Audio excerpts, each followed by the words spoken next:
Hola, ¿qué tal? Muy buenas tardes. Tengan todas y todos ustedes quienes se conectan a través de Zoom y quienes se encuentran en Facebook Live. Pues el día de hoy tenemos el agrado de contar con la presencia de la doctora Lilian Salado Rodríguez, que nos va a compartir una conferencia muy ad hoc, muy en el preciso momento de la conmemoración del 8 de marzo. Okay. Eh, Muy bien, por ahí escuché algún ruido, creí que me hablaban a mí, pero no. Bueno, vamos a empezar con esta conferencia el día de hoy, en donde tenemos a la doctora Lilian Salado Rodríguez. La doctora Lilian Ivette Salado Rodríguez es doctora en Ciencias Sociales por el Colegio de Sonora. Actualmente se desempeña como profesora investigadora de tiempo completo en la Universidad Estatal de Sonora y como profesora de asignatura en la maestría y doctorado en innovación educativa de la Universidad de Sonora. Ha sido reconocida como perfil PRODEP desde el año 2016 a la fecha y es miembro del Sistema Nacional de Investigadoras e Investigadores de CONACYT. Sus temas de investigación que cultiva oscilan principalmente en las áreas de tecnología educativa, políticas educativas de nivel superior, utilización de herramientas digitales en la universidad, brecha digital, entre otras. La doctora Salado es coordinadora general de la red temática Literacidad Digital en la universidad, que congrega a diversos investigadores, investigadoras y estudiantes de diferentes países. Sus más recientes publicaciones incluyen la edición y compilación de obras como Ciudadanía Digital, Implicaciones en el Espacio Público del año 2020 y Reconociendo los escenarios de la educación superior mexicana durante la pandemia del año 2022, así como diversos artículos y capítulos del libro en torno a las temáticas de sus líneas de investigación. Haciendo un paréntesis en el protocolo, quiero comentar que la doctora Salado y yo nos conocemos pues ya desde hace 8 años, yo creo. Hemos colaborado en varios artículos científicos, también en capítulos de libro. Colaboré con ella en un capítulo de libro que se editó hace 2 años, si mal no recuerdo, y ahora estamos juntos en un capítulo para un libro de la Universidad de Cantabria, y hemos tenido muchas otras colaboraciones. Y como dato curioso, pues resulta que no nos conocemos presencialmente. Creo que ya somos muy buenos amigos y no hemos tenido la fortuna de ocupar el mismo espacio físico. Y cierro este paréntesis, porque lo que tiene que decir la doctora Lilian Salado es muy importante, porque el tema de su conferencia tiene que ver con la violencia digital o con las violencias digitales y cómo éstas están impactando o cómo éstas impactan en la equidad de género que desafortunadamente aún vivimos. Muchas gracias por estar acá, doctora Lilian Salado, por ser parte de este Research and Innovation Hub del Centro Universitario de Desarrollo Intelectual. Adelante, el escenario es todo tuyo. Muchas gracias. Oh, gracias a ti, Carlos, por la invitación. Buenas tardes a todos. Les voy a compartir un poco respecto a un proyecto que aún está en curso, ya en su etapa final. Y la temática de este proyecto precisamente es en torno a la violencia digital, ¿no? Y cómo vemos nosotras, las investigadoras que fuimos parte o que somos parte de este proyecto, que la violencia digital pues es una expresión más de las inequidades de género que existen, ¿no? Como ustedes seguramente han escuchado, bueno, la violencia de género pues es un problema que atraviesa todos los ámbitos, ¿no? Es algo interseccional y afecta no solo a las mujeres, también afecta a los hombres. Tenemos una concepción eh, en la sociedad que todavía prevalece, ¿no? De que el espacio público eh, es más perteneciente a lo que se reconoce como masculino, ¿no? Y en este aspecto, pues la violencia está naturalizada y demás. Los que estudian estas cuestiones de las masculinidades lo tienen muy claro, lo han discutido mucho, y que el espacio, más bien, todo lo que ronda lo femenino pertenece más bien al espacio privado, ¿no? Es un espacio seguro donde nada nos puede pasar. Bueno, esta premisa que nunca ha sido del todo cierta, pues se deconstruye aún más a partir de las condiciones generadas en el confinamiento obligatorio que tuvimos, ¿no? Por la pandemia. Entonces, vimos que ni siquiera la casa era un lugar seguro para muchas, sobre todo para muchas mujeres, ¿no? Estuvimos, yo creo que todos fueron testigos de diferentes casos donde se proyectaba esta cuestión, ¿no? Entonces, la violencia digital, pues en realidad es algo que está latente para cualquier usuario que utilice el ciberespacio. Aún así, en varios estudios de índole internacional como nacional, pues hay un énfasis, ¿no? En lo hacia, que se inclina más hacia las mujeres y hacia lo femenino en general, ¿no? Por ejemplo, la ONU señala que 95% de las conductas agresivas, acoso, lenguaje insultante, imágenes denigrantes, etcétera, que aparecen en el ciberespacio, son en contra de las mujeres o en contra de todo aquello que se identifique como femenino, ¿no? Entonces, no solo las mujeres cis, digamos, sino cualquier identidad sexual con características femeninas, ¿no? Mujeres trans, travestis, etcétera, etcétera. En el ámbito nacional, bueno, tenemos que la encuesta nacional sobre la dinámica de las relaciones en los hogares que realiza el INEGI, pues también reporta que las mujeres son quienes reciben más insinuaciones, propuestas y sobre todo contenido sexual no solicitado que los hombres, ¿no? En un 30.8 frente a un 13.1%. En el primer caso y un 23.9 frente a un 14.7% en el segundo. El grupo etario donde hay mayor prevalencia de esta modalidad de violencia es entre las jóvenes de 20 a 29 años. Entonces, tomando en cuenta estas premisas, nosotras como parte de un seminario permanente que tenemos trabajando pues algunos años ya, planteamos este proyecto de investigación, ¿no? Entonces dijimos, sería buena idea indagar en el ámbito universitario, porque estos son datos generales, y estas jóvenes, donde se indica que son las que sufren más de la cuestión de la ciberviolencia, pues son jóvenes que pertenecen, digamos, al grupo etario que corresponde en esta etapa, ¿no? Que están estudiando la universidad.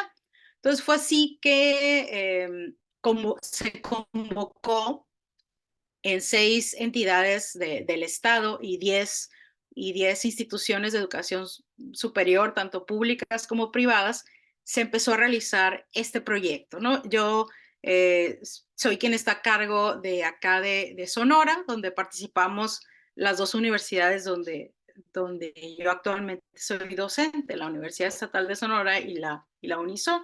Entonces, eh, el proyecto se lleva a cabo en diferentes fases. Estamos ya en una fase final que se realiza este año, pero en la etapa diagnóstica realizamos primero un diagnóstico cuantitativo a través de un cuestionario en línea, y en la segunda fase nos abocamos a hacer algo cualitativo, y en la primera participaron tanto hombres como mujeres, y en la segunda nos enfocamos en las mujeres, ¿no? Porque se corroboró que, de hecho, para la población universitaria en donde se realizó el estudio, pues pasaba lo mismo, ¿no? Eran las mujeres o era lo considerado femenino lo que era objeto de mayor violencia. Después tuvimos una etapa que recién concluimos la mayoría de las universidades a finales del el año pasado, donde implementamos una serie de estrategias y acciones, ¿no?, para promover el autocuidado digital, y nos queda pendiente esta etapa de evaluación que haremos en el transcurso de este año. Entonces, el diagnóstico cuantitativo está, ustedes pueden encontrar un número especial de la revista Transdigital llamado Violencia Digital en las Universidades, Claves desde el Género y las Alfabetizaciones Digitales Críticas, y ahí hay una serie de artículos, ¿no?, que describen el proyecto, que describen en esta parte, en esta fase de lo cuantitativo, cómo se construye el instrumento, ¿no? Cuál fue, digamos, la metodología a seguir y pues, algunos de los principales resultados. En lo que fue la fase activa, que algunas universidades hicieron entrevistas, algunas otras realizamos grupos focales con estudiantes. Salió un libro que es de acceso, ambas cosas son de acceso libre, ¿no? Se las pueden consultar en internet, transdigital. De igual manera, el libro este fue compilado por la Universidad Pedagógica Nacional. En este libro se da cuenta de los resultados de esa fase cualitativa y estamos trabajando actualmente en otro libro que va a salir a finales, yo creo, de este semestre, donde vamos a describir las estrategias que principalmente fueron talleres, ¿no? Talleres para hablar del autocuidado, para promover el autocuidado digital. Bueno, entonces, si vemos nosotros las estadísticas a nivel nacional, pues hay un claro aumento eh, de los incidentes de violencia, ¿no? De todo lo todos ha seguido subiendo, ¿no? Todos señalados a nivel mundial, tristemente, con violencia de género, pues muy preocupante, ¿no? Con también muy triste, célebre caso de las mujeres de Juárez, y no ha parado, ¿no? Esta ola de violencia contra las mujeres no ha parado. Entonces, esto continúa. Sonora, en particular, es uno de los estados que también tiene casi siempre está en el deshonroso cuadro de honor, ¿no?, de la violencia de género. Entonces, lo mismo pasa, si nos vamos estadísticamente hablando en el estado, pasa lo mismo, ¿no? Ha aumentado del 2016 al 2021, que son las estadísticas más nuevas, no han disminuido, ¿no? La tendencia sigue siendo esa. Entonces, les voy a hablar de manera muy concentrada lo que encontramos en ambas fases, ¿no? Y lo que encontramos en Sonora. Y lo que encontramos en Sonora fue, lo que se encontró en todo fue muy similar, ¿no?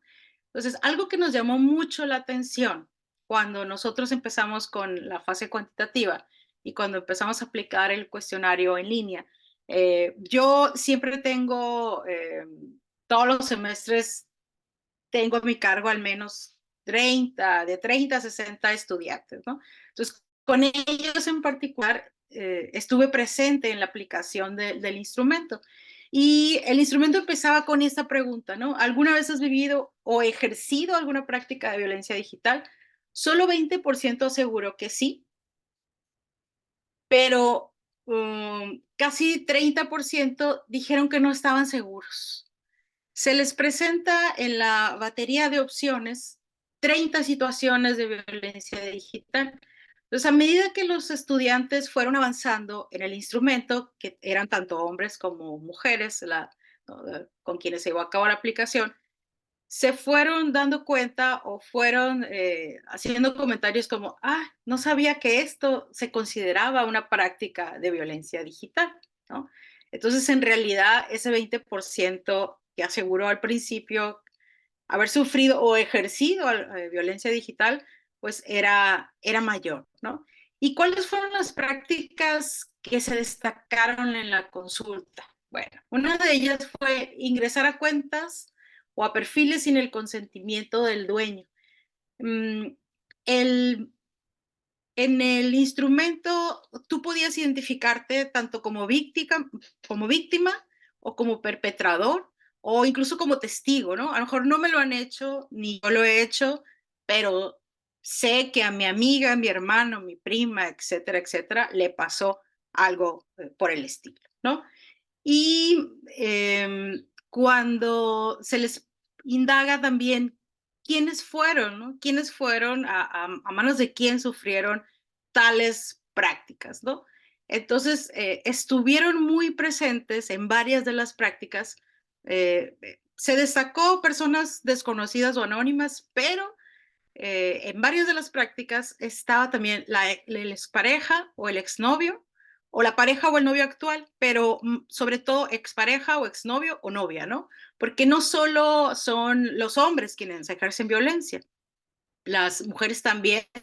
Hay un tipo de violencia muy característica eh, que pudimos, digamos, identificar, ¿no? La mayoría de las prácticas son ejercidas por hombres, pero las mujeres también violentamos en el espacio digital, ¿no? Usar cuentas o perfiles para hacerse pasar por otra persona, pues, si se fijan, es una de las prácticas más comunes, ¿no? Revisar los mensajes sin el consentimiento del dueño, de la dueña de la cuenta. Aquí igual se destacó las exparejas, los exnovios, quienes realizaron esas prácticas, ¿no? Esta también tuvo mucha incidencia. Me parece que en Sonora fue la de mayor incidencia, la de enviar o más bien recibir mensajes o comentarios agresivos u ofensivos sobre el cuerpo, las ideas o los gustos de otra persona. Esta fue la práctica que más se destacó en ambas universidades sonorenses y fue una de las prácticas que también estuvo como en el top de las demás instituciones donde se aplicó el instrumento, ¿no? El envío de insinuaciones o propuestas sexuales a través de mensajes, llamadas o videollamadas también fue una práctica destacada, así como el envío de contenido sexual o pornográfico sin haberlo solicitado. Bueno, esas fueron las prácticas que se destacaron en el cuestionario. Principalmente, estas prácticas se llevaron a cabo en Facebook y en WhatsApp. Había varias opciones, ¿no? Las opciones que Instagram, Twitter, que ahora es X y demás, pero esas fueron donde más se presentaron. Y otra cosa también que para nosotros resultó pues preocupante y que de hecho lo esperábamos, es esta parte, ¿no? De si habían denunciado. Casi 90% de las personas que sufrieron esas prácticas no lo denunciaron, ¿no? ¿Y por qué no lo denunciaban? Bueno, no lo denunciaban sobre todo por temor, por vergüenza, porque se sentían responsables, ¿no? Si las mujeres sobre todo se habían compartido contenido privado, ¿no? Estando en una relación de pareja, que eso era lo más común, y después se había difundido este contenido, pues claro, pensaban, me van a decir que fue mi culpa, para qué lo hice, etcétera, etcétera, ¿no? Pero es muy importante tener en cuenta, pues, el derecho que tenemos todos de vivir de ejercer una libertad sexual como queramos, ¿no? Aquí no se trató ni se trata en ningún momento de satanizar ninguna práctica, ¿no? Sino más bien concientizar que hay formas pues más seguras de llevar a cabo estas prácticas. Y esas fue las principales razones por las que no se denunciaban, ¿no? Se convencían a la persona de que no tenía caso, de que era un rollo, y más o menos si lo trasladamos al ámbito, digamos, no de lo digital, pues pasan cosas similares, ¿no? La gente no denuncia por los rollos burocráticos y porque se revictimiza a la víctima, etcétera, etcétera, ¿no? Porque hay una falta de cultura de la denuncia también. Pero bueno, es de todos ustedes sabidos que pues eh, una práctica de este tipo pues derivó en la ley Olimpia, que se legisló hace algunos años en el país y está tipificado como un delito, ¿no? Y si ustedes consultan la ley de acceso de las mujeres a una vida libre de violencia, seguramente van a encontrar que varias de las prácticas, de las que mencionamos aquí, pues están penalizadas, ¿no? Sí se puede tener en realidad una consecuencia penal, ¿no? Al denunciar esas prácticas. Las principales medidas que las personas que sufrieron la ciberviolencia tomaron en ese momento, ¿qué acciones tomaban? Pues bloquear a la persona acosadora, a la cuenta, a la página, cerrar su cuenta, ¿no? De Facebook, o cambiar el número si fue muy grave y el acoso fue por WhatsApp, por ejemplo. Ignorar o no contestar, eliminar la publicación, mensaje o video y tratar de aumentar la seguridad en los dispositivos y cuentas, ¿no? Entonces aquí quiero hacer énfasis que la gran mayoría, ¿no? Más del 90%, en realidad puso énfasis en estas prácticas de seguridad una vez que sufrió alguna de estas algunas de estas prácticas, ¿no? De ciberviolencia. Entonces, indagamos también como qué repercusiones les había generado esta situación y la que más destacó y que va acorde a la práctica que también que más destacaba, por lo menos aquí en Sonora, pues esta del afecto a la autoestima o la relación con el cuerpo, ¿no? A partir de los mensajes, del hate que le llaman, ¿no? Los chicos. En varias instituciones se han implementado protocolos para prevenir, para tratar la violencia de género en general. En estas 10 instituciones que yo les estoy hablando, en la mayoría sí había un protocolo para violencia de género, particularmente donde yo estoy trabajando no lo hay todavía, ¿no? En la Universidad Estatal de Sonora, en la Universidad de Sonora sí lo hay. Acá se está trabajando, se armó una comisión y tiene, no sé, pero no está todavía formalizado ni publicado ni demás. Pero en las demás universidades, exceptuando la UAM, la Universidad Autónoma de México, en la unidad Lerma particularmente, porque no todas las unidades lo tenía activado, en su protocolo contra la violencia de género sí mencionaba algo de este aspecto, digamos, de la ciberviolencia, del ciberbullying o de esta modalidad digital de la violencia, ¿no? En las demás no se especificaba. Entonces, en realidad, a la hora de la práctica, pues era todavía más difícil como que procedieran las pocas denuncias que había o no había un protocolo establecido para esta modalidad de violencia en particular, ¿no? A partir de la intervención que hemos hecho, pues yo espero que ya se estén haciendo los cambios pues adecuados a ello, ¿no? Pero es algo que está en proceso, ¿no? En las demás. Entonces, eso fue a partir, digamos, de la etapa cuantitativa. Y ustedes pueden ver cómo, a pesar de que es la misma, digamos, la misma investigación, de que es el mismo instrumento y demás, en los artículos que escribimos las diferentes participantes, pues pusimos énfasis en diferentes aspectos, ¿no? Algunos ponen énfasis, algunas, por ejemplo, pusieron énfasis en esta construcción del amor romántico, ¿no? Digamos, eh, lo que destacaron era estas experiencias vividas a través de las parejas o las exparejas y cómo, qué violencias ejercían y cómo a través de esta vivencia de amor romántico es que se daba esto, ¿no? Eh, Particularmente en las universidades de Sonora, nosotros hicimos grupos focales con estudiantes, ¿no? Y quienes participaron, pues revelaron que dentro de las experiencias vividas en este contexto de la ciberviolencia, ciberbullying, etcétera. Particularmente ellas sufrieron prácticas en la adolescencia, en la secundaria y en la preparatoria, digamos, ¿no? Y sobre todo destacaron que les tomaban fotos sin su consentimiento para realizar burlas por medio de memes que circulaban con los otros estudiantes. Eso es lo que, de las cosas que más destacó.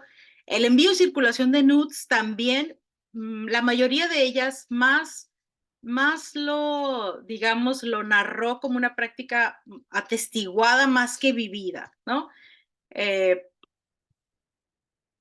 A mi amiga, a mi pariente y demás, pero sí era algo que habían por lo menos sido testigos, ¿no?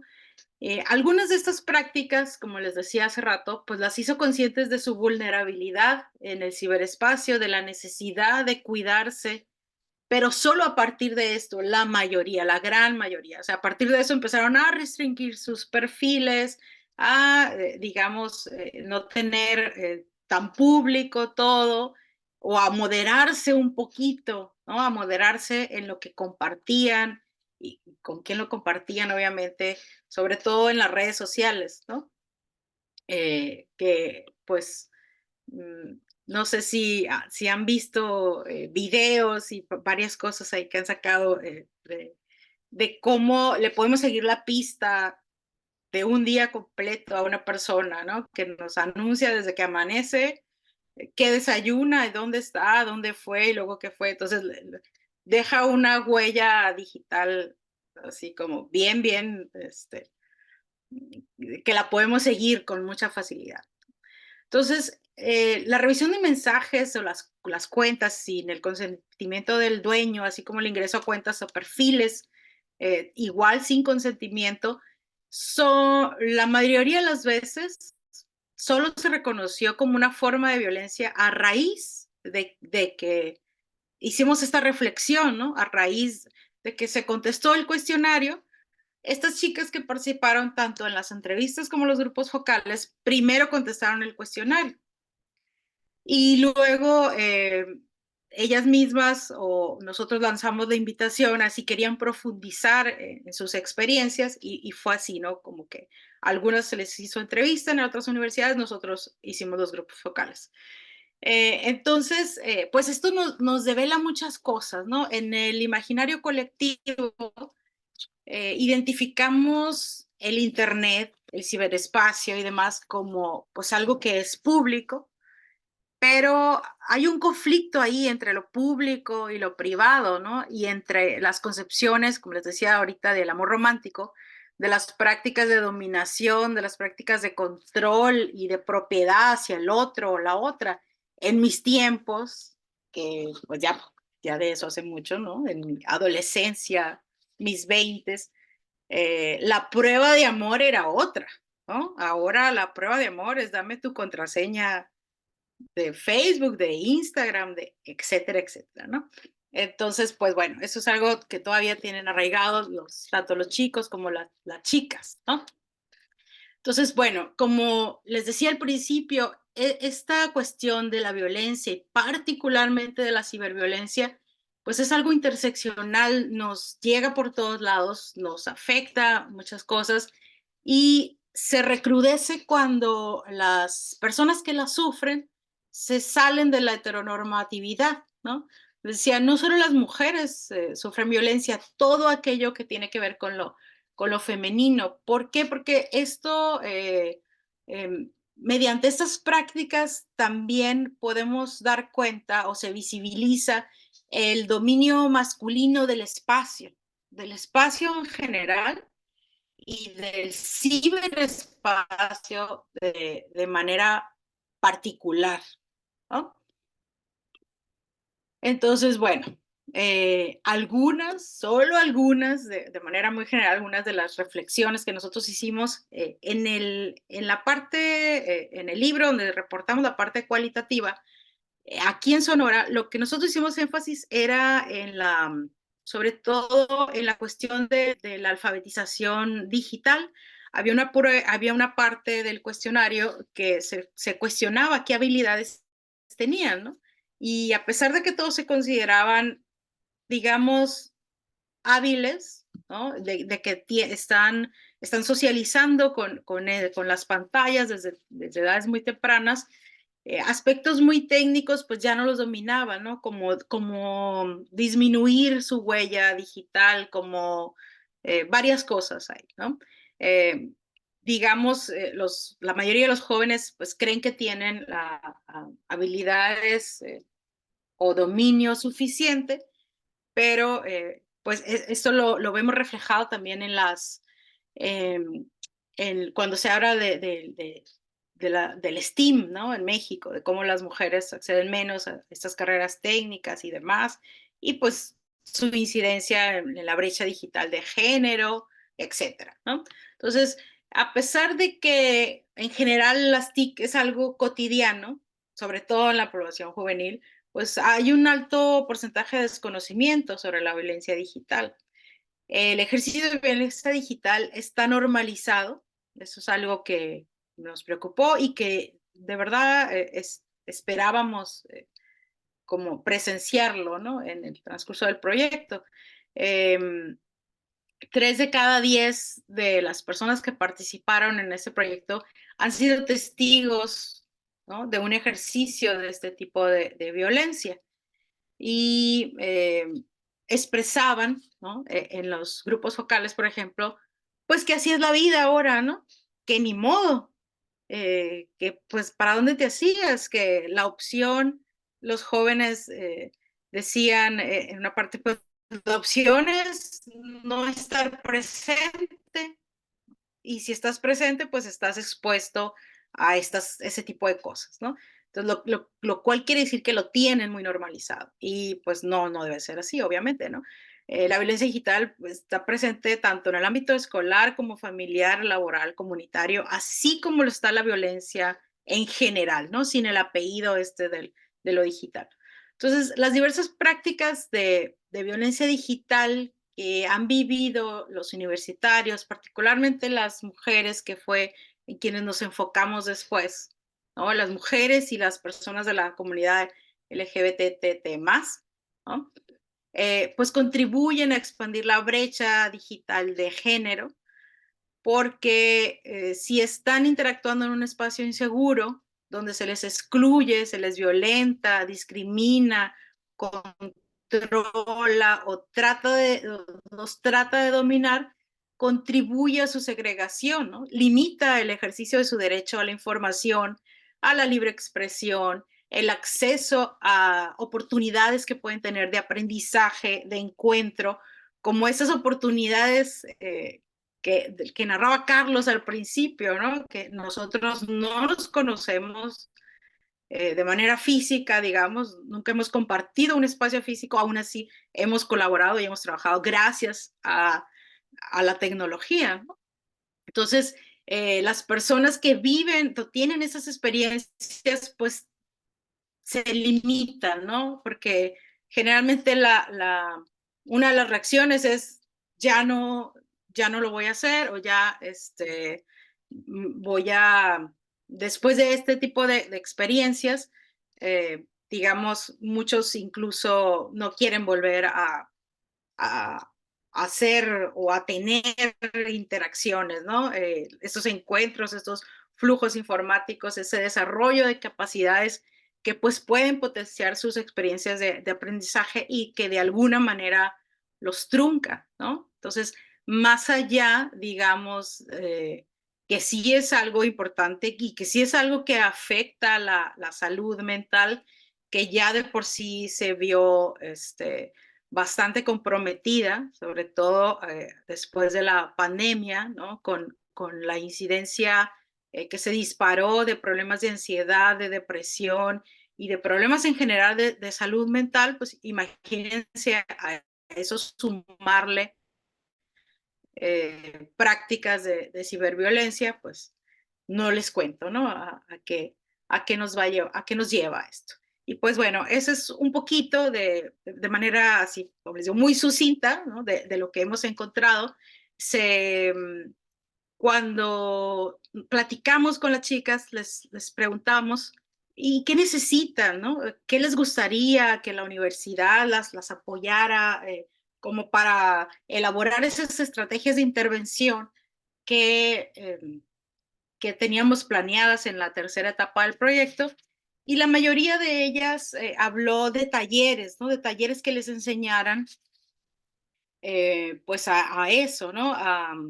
Digamos, a tener un mejor autocuidado digital, a que les ayudara a ser más conscientes de todas las implicaciones que tiene estar presente, ¿no? En el ciberespacio de diferentes maneras.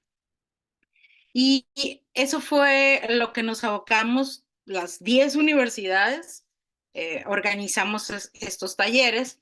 Además de eso, pedían como acompañamiento, ¿no? Acompañamiento para saber qué hacer en una situación, en dado caso. Y en ese aspecto, pues es que estamos trabajando o hicimos esas propuestas para que en los protocolos de prevención y de atención a las violencias de género estén contemplados estas prácticas e incluso que se promueva en las universidades donde ni siquiera hay este protocolo de atención como la que como donde yo estoy trabajando ahorita, ¿no? Por ejemplo. Y creo que había dos más, de las 10 universidades, otras dos estaban como trabajando en el protocolo de género, ¿no? Pero ya, pues ya se vieron están muy rebasadas, digamos. Y pues bueno, si quieren conocer un poquito más, si quieren ver también los otros aspectos que les contaba yo, que las diferentes investigadoras pusieron énfasis en estos productos, pues están ahí a la disposición, son de acceso abierto, el que está también por salir será de acceso abierto. Si a alguien le interesa como promover ese tipo de prácticas, creo que sería una guía muy buena, ¿no? Y pues bueno, sería todo de mi parte. Gracias. Muchas gracias, Lilian, muchas gracias por compartirnos los avances de esta investigación que desde luego es muy importante no solamente para las mujeres, sino también para los hombres, para que de alguna forma nosotros conozcamos o tengamos en cuenta de que se están generando marcos de referencia, marcos que regulan algo que, pues, en el sentido práctico, en el sentido de la vida diaria, pues no tiene regulación, ¿no? Entonces pareciera algo paradójico, pero representa un avance muy importante. Eh, tenemos algunos minutos, si existe alguna pregunta de las o de los participantes en esta conferencia, por favor levante la mano digitalmente y con gusto le vamos a dar la palabra. Déjame revisar igual el chat para saber si hay alguna pregunta por acá. Bueno, creo que todavía no. Los invitamos a hacer alguna pregunta y en lo que se genera alguna duda o pregunta de parte del público,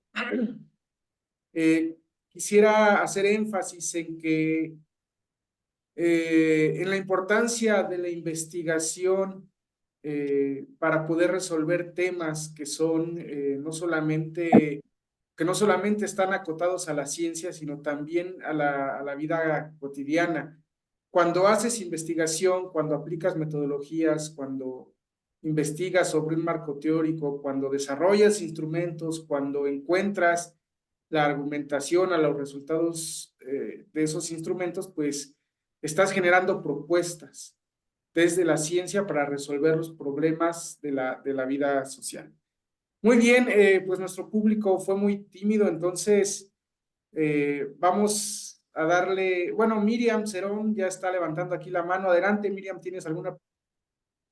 Sí, gracias, George. Bueno, realmente mi participación tiene que ver con el diseño del instrumento. Lo acotaron a 10 universidades, ¿cierto? Nos comentaba la doctora.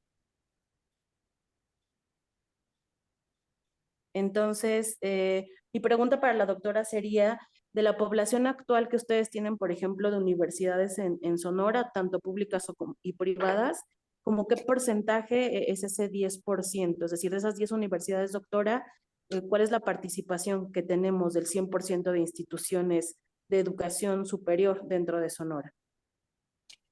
Mira, aquí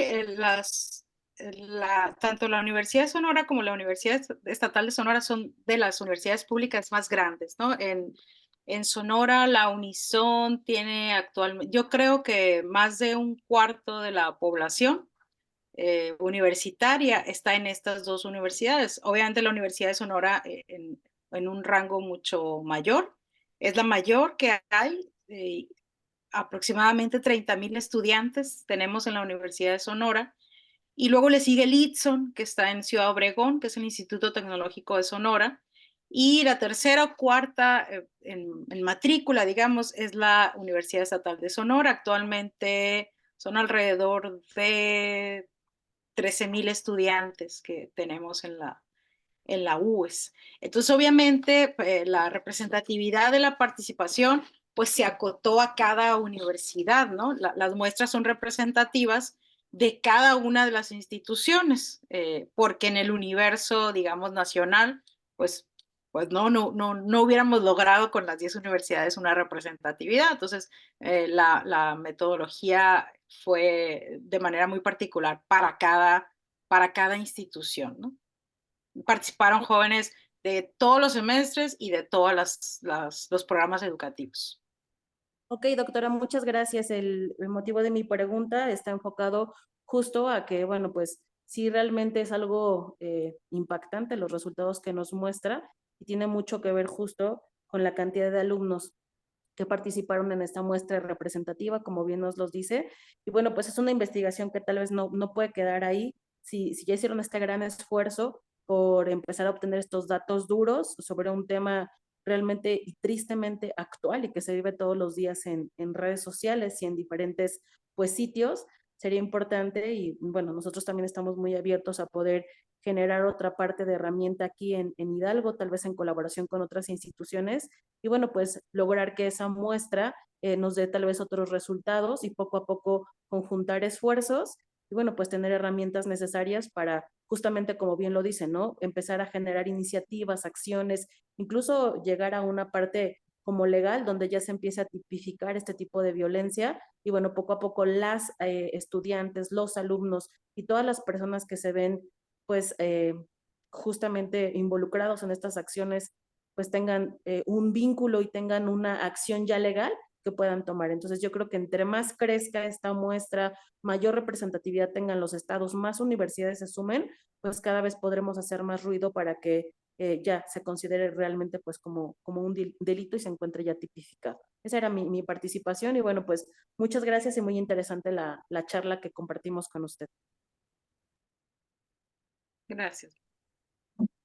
Muchas gracias, Miriam. Bueno, yo solo tengo una pregunta.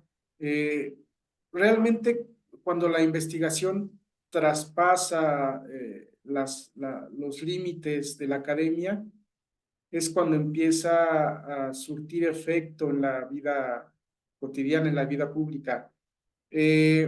¿Consideras que puede ser un gran reto o lo tienen visualizado así? Poner los resultados de esta investigación en el marco de quienes toman las decisiones de las políticas públicas? Ese siempre es un gran reto, ¿no? Siempre. Yo pues que siempre me he dedicado a la investigación educativa y yo creo que en todos los ámbitos, ¿no? Todos los ámbitos de la vida del país pasa, ¿no? Los expertos dicen que pues ya que pase eso a las políticas públicas, pues es otra lucha, ¿no? Pero vale la pena hacerlo. La información, los datos que se generan, pues nos dan pauta para las acciones que se van a tomar, ¿no? Y pues está súper comprobado que no tener información previa casi siempre deriva en un fracaso de políticas y demás. Entonces, nosotros hacemos la parte que nos corresponde, ¿no? Como académicos, como profesores, y pues ojalá siempre tengamos sinergia con quienes toman las decisiones. No siempre pasa así, pero si no lo hacemos o si no hacemos esta parte que nos toca, pues menos vamos a llegar, digamos, a esas metas, ¿no? Entonces, eh, digo, a mí esta parte es la que me gusta, es la que me toca. Yo nunca he sido de la parte administrativa, pero bueno, pongo a servicio de la comunidad y de la educación y de quien quiera la información para que se tomen las decisiones al respecto, ¿no? Muy bien, muchas gracias, Lilian, por tu participación. Esta charla ha sido bastante ilustrativa respecto a este tema que es de interés nacional. Ahora cerraremos con la participación Perdón, de George, que te nuestra... interrumpa. Tenemos una pregunta en el chat para la doctora. Ah, sí, por favor. Sí, ya la... Perdón, doctora, si nos preguntan de estos talleres que usted nos ha comentado, ¿qué estrategias preventivas identifican como más efectivas para combatir la violencia digital entre los jóvenes universitarios? Si nos pudiera comentar tal vez 2 estrategias que han utilizado. Claro que sí, mira, en esos talleres que digamos que la concientización empezó desde la aplicación del cuestionario, ¿no? Pero el que el joven, de manera general, se diera, digamos, esto que es tan cotidiano para él, ¿no? Se diera cuenta en el taller, por ejemplo, se les decía, la mayoría de ellos se sorprendió cuando tienes prendido tu GPS, ¿no? Y checa en Google el reporte, ¿no? Y ahí dice todo a dónde has ido, qué has hecho y demás, y que esas cosas son públicas, ¿no? El hacerlos conscientes de que todo lo que se va al espacio ya no les pertenece, y aunque después lo borren, o que después, ¿no? Eso es una parte, me parece que fue muy importante. Y después la parte está de tener las herramientas, ¿no? De alfabetizarlos en el sentido de que no vayan con los ojos cerrados, ¿no? Darles herramientas seguras para lo que sea, para utilizar las redes, para que ejerzan el sexting, por ejemplo, etcétera, etcétera. Que nada, digamos, como nada los va a quitar completamente de la inseguridad o del riesgo, pero al menos están conscientes y van a tomar precauciones que pues van a disminuir, digamos, estos riesgos, ¿no? Entonces, eso de la conciencia y el que supieran cómo hacer tal o cual cosa, la parte de la alfabetización, enseñarlos, ¿no? Ya en la práctica, y fueron cosas muy básicas, de verdad, ¿no? Esa parte es la que nosotros detectamos como muy efectiva, ¿no? El darles a conocer cosas, darles a conocer la ley, decirles que sí tiene consecuencias las prácticas, etcétera, etcétera, ¿no? Muy bien, muchas gracias, doctora Lilian. Bueno, pues vamos a darle la palabra a Alan Vargas, que es el director general del Centro Universitario de Desarrollo Intelectual. Creo que ya está conectado acá Alan Vargas. En tanto abre su micrófono, quiero compartir, permítanme, quiero compartir algo con la doctora Lilian. Alan Vargas, ¿ya estarás listo? Ya, mi querido George, muchas gracias. Perfecto. Pues mira, primero, antes que otra cosa, doctora, muchas gracias por tomarse el tiempo de compartirnos esta información y luego en este marco de concientización sobre el tema de violencia contra la mujer. Yo hace unos días acabo de ver una película bien importante que se llama Tengo un secreto, creo, o Te puedo decir un secreto. está en Netflix y habla exactamente de la violencia en redes sociales que sucedió en Alemania. Ese tema es tan importante porque como todo lo que sucede dentro del marco de la violencia, no solo de la mujer, sino en todos los marcos que suceden de violencia, es la falta de información. Creo que si nosotros no nos preparamos, no compartimos la información, esto que acaba de decir tan importante de que en cuanto subes una foto a las redes sociales, en cuanto mandas una foto, ya no es tuya, ya no te pertenece, ya no la puedes controlar, ya no sabes qué pasa con ella. Entonces, el que no exista tan clara la legislación, que no exista una información pública sobre lo que sucede con todo lo que hacemos en las redes sociales, porque ni siquiera lo conocemos nosotros a ciencia cierta. O sea, ¿qué pasa cuando estás subiendo algo? ¿Hasta dónde llega? Y que es del dominio público. El hacer conciencia sobre esto creo que es de las partes más importantes.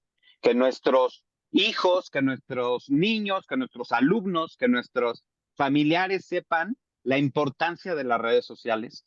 Eso tiene que ir generando conciencia para que todo el mundo sepamos que tiene que ser tan importante no tocarlo, no compartirlo, o sí, pero hasta dónde. Entonces, bueno, pues yo solamente, doctora Lilian Salado, pues le quiero agradecer profundamente esta conferencia porque es como abrirnos los ojos y ver la importancia de lo que tiene el tema de las redes sociales, el tema de la violencia contra la mujer, que de veras tenemos que hacer una conciencia, pero así, una conciencia de educación. Quiero agradecerle mucho al doctor Carlos Enrique George eh, por hacernos el favor de hacer llegar esta conferencia a todos los que nos están acompañando, que somos varios, que, que podemos escucharla. Y gracias, George, por esta calidad de conferencias, de pláticas, de talleres. Gracias, doctora, en nombre del Centro Universitario de Desarrollo Intelectual CUDI, acá en la ciudad de Pachuca. Le agradecemos mucho porque esté con nosotros y le vamos a hacer llegar un reconocimiento que ya nos hizo el favor el doctor George de ponerlo.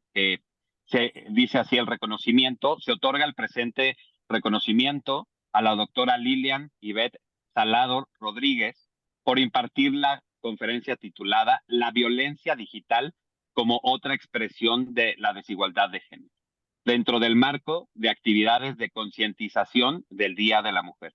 Se extiende la presente en Pachuca de Hidalgo a los 6 días del mes de marzo del 2024. Y bueno, en este marco nuestro eslogan, nuestra frase tiene que ver mucho con eso: libertad por el intelecto, la ética y la verdad. Así que con todo cariño, dentro de este marco, doctora, mi querido George, muchísimas gracias por compartirnos estos momentos y esta conferencia. Muchas gracias, doctora. ¿De qué? Gracias por la invitación. Ha sido un gusto y pues ahí estamos para servirle. Muy bien, muchas gracias, doctora Lilian Salado, muchas gracias, Alan Vargas, y muchas gracias a todos los presentes por estar con nosotros en esta conferencia tan importante. Pronto estará ahí en el canal de la institución educativa, que la puedan revivir o la puedan ver quienes no tuvieron la oportunidad de hacerlo ahora. Muchas gracias, Lilian. Buenas tardes a todos. Saludos, que estén muy bien. Bye.